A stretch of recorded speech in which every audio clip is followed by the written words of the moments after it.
Na asalimu katika jina la Yesu Kristo aliye hai. Kwa jina langu ninaitwa Meli Heta Nyobi. Haleluya.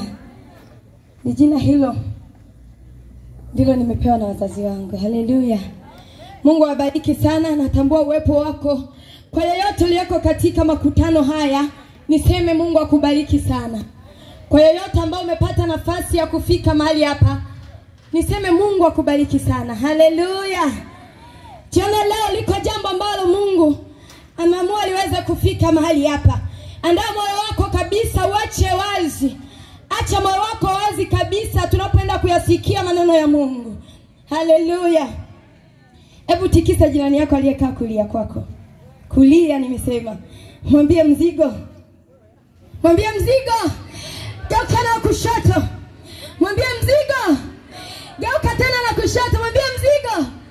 Haleluya. Haleluya. Haleluya.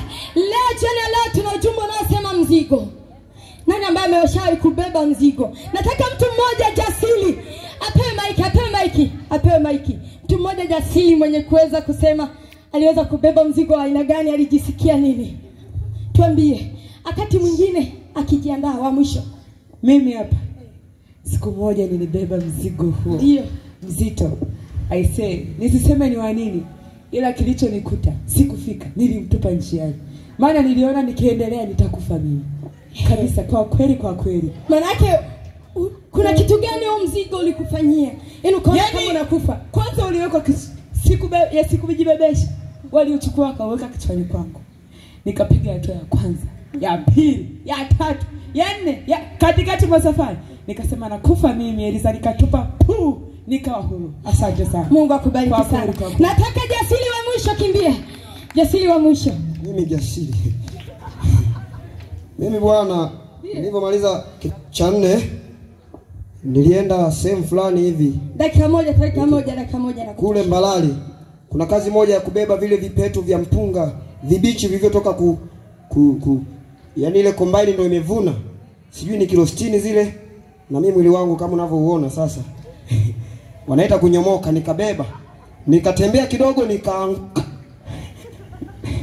Nikabeba tena. Baada ya hapo uzuri nilikuwa na nauli, nikarudi nyumbani.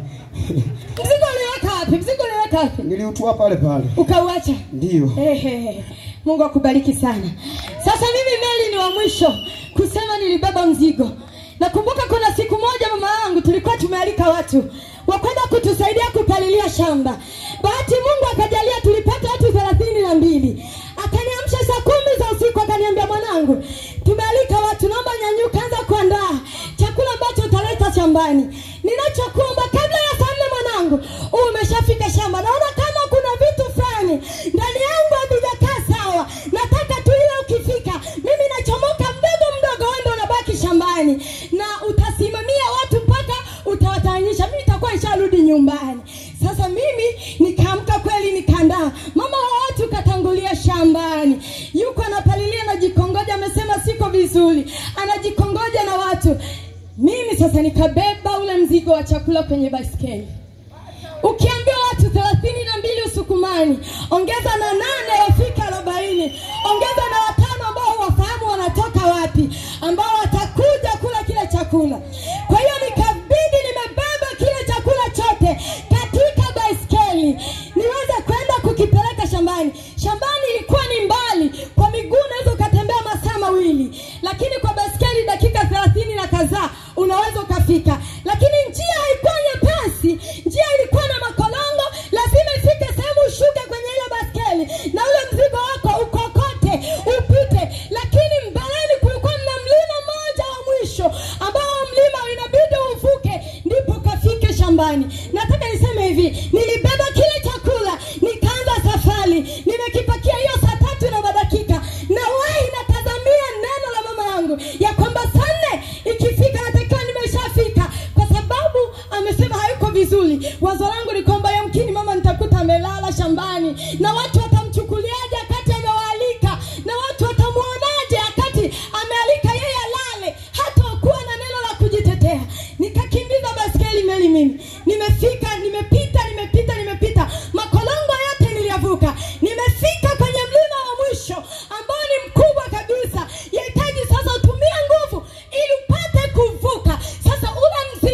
kunilemea.